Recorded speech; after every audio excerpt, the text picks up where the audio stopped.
Hello everybody, this is Mr. Hollywood with another edition here today, the 2021 Dodge Durango GT.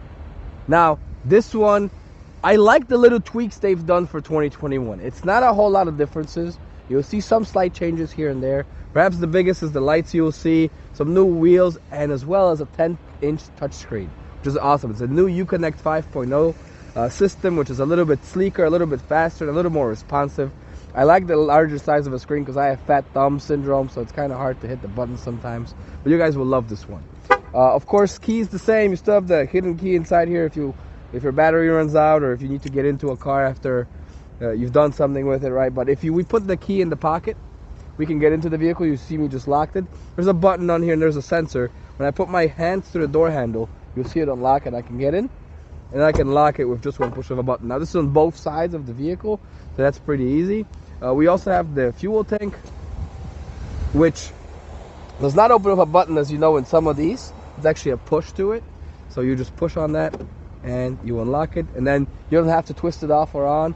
It's just plug right in. This will save you a lot of time at the pump when you compound it. Not a lot if you think about it in terms of it takes a couple seconds. But it is probably the best feature for harsh Midwestern winters because you no longer have to worry about, oh my God, get my gloves off, get this twist off.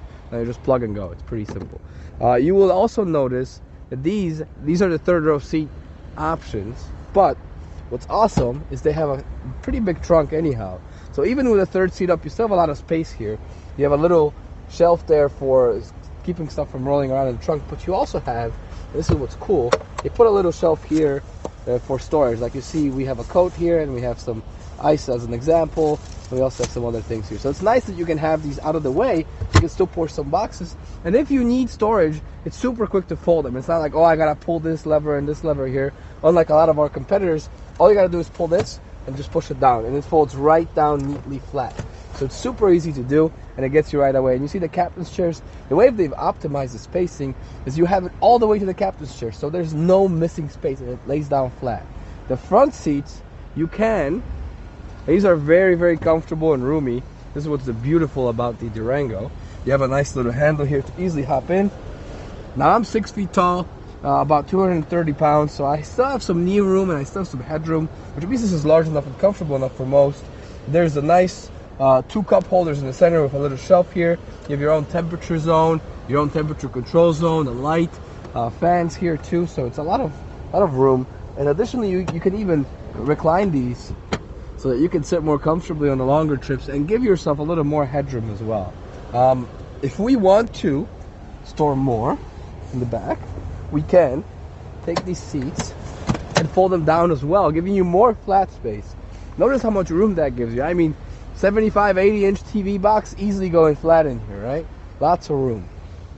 And that's what people love about the Durango. It's a very versatile vehicle. It does not look like your typical minivan that would have 3 rows. It looks like a large SUV with lots of comfort, lots of features, and bucket seats in the front too, which are very, very comfortable. We're gonna get on the inside. We're gonna show you some of the features on the inside. Let's do that. So welcome to the interior of the 2021 Dodge Durango GT, and GT is the all-wheel drive version for those of you that are not familiar. Additionally, this is a 3.6 liter V6 Pentastar, so it's good on fuel efficiency. You can upgrade to a 5.7 or an SRT 6.4 if you'd like, giving you a lot more power. But this has plenty of kick, plenty of boost. You do have these what I like to call a slapstick, but it's the semi-automatic transmission where you have the drive, and if you just tap it over to the left, you have manual mode, which you can do with either tapping up or down, or the paddle shifters in the back, which are neatly placed over the buttons to control the entertainment system. And yes, there are buttons on the back of the steering wheel. A lot of people don't notice. These buttons here, they're used to control your little display up there, your little heads up. It's not the heads up where it projects. It's like the dashboard heads up here, your HUD system. But what's cool is you don't use these a lot, right? Only for cruise control or changing that, which you shouldn't be doing while driving anyway. But music and control and next track, you use a lot. And what they have done is they've made it ergonomic, that it's easy to reach these buttons here as you're holding the steering wheel in the proper steering wheel position. You can change the volume, you can change the station, you can change the mode even, go from Bluetooth to CD player and whatnot. Additionally, the phone button is also easy to reach with your thumb if you're holding it in this position next to the paddle shifters. What I also like about the Durangos is this is just a GT, but you still have the unique shaped steering wheel, leather wrapped steering wheel with nice perforated leather for the grips. So it's grippy, it's nice, it feels good in your hands, it's easy to turn and grasp it correctly. I also like the modernized look. What they've done is they've redone the interior. You'll see that here they've put carbon fiber, forged carbon fiber here and here. You also see the buttons are now more modern here. You have the dual temperature zone control, allowing you to pick different temperatures on each side.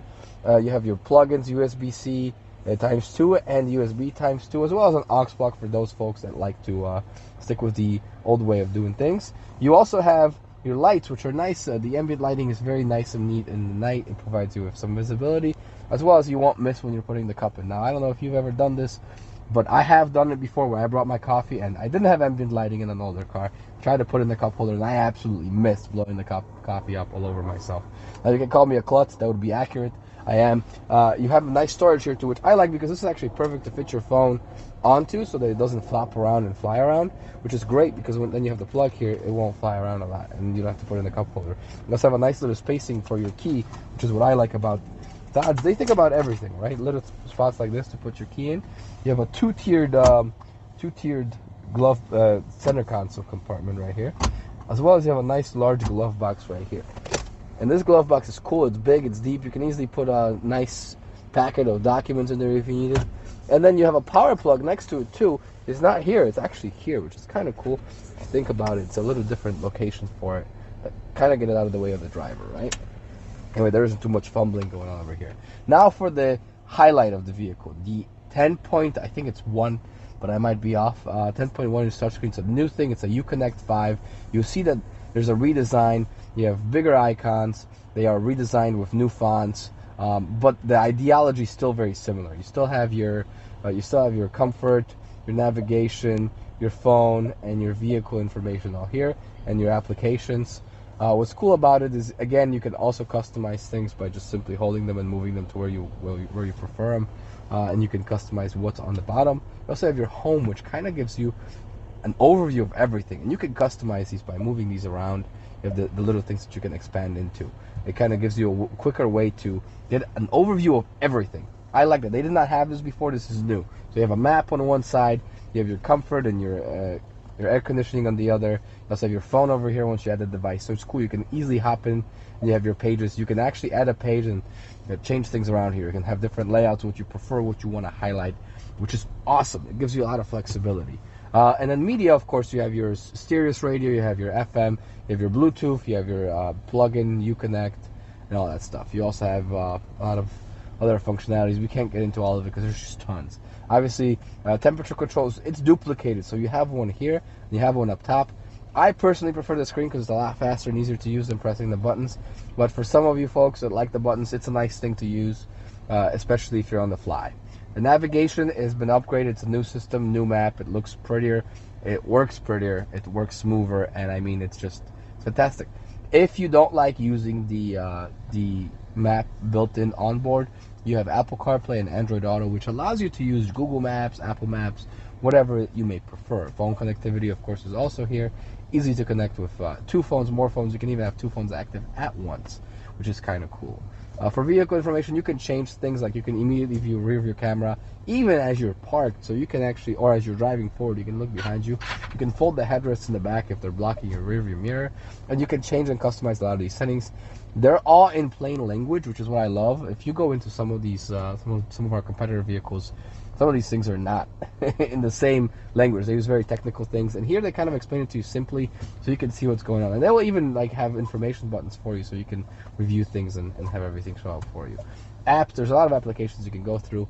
If you have something you want to go through, there's a lot of details. If you have questions, put them in the comments and we'll go through that. As far as the steering wheel goes too, it is stereoscopic, which means you can move it up and down, forward and back, customized to how you prefer driving.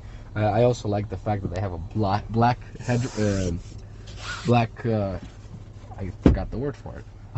A black headliner, which is nicer. It gives you kind of more coziness. And a sunroof in this one too. It's just a regular power sunroof, not panoramic, but it does open up and it slides back as well. That's pretty much it for the interior. There isn't a whole lot here. This is the leather seats as well. We can go about the details of this car quite a lot, but we don't have the time for that. We don't want you to sit here and worry about all the little nitty-gritties. If you have questions, put them in the comments. Ask. We'll gladly help you out. This is a 2021 Dodge Durango GT with a 10.1-inch touchscreen. If you have any questions, put them in the comments. Thank you guys so much for watching. Like this channel, subscribe for more, and like our Facebook, Instagram, and Twitter. And happy birthday to Siba.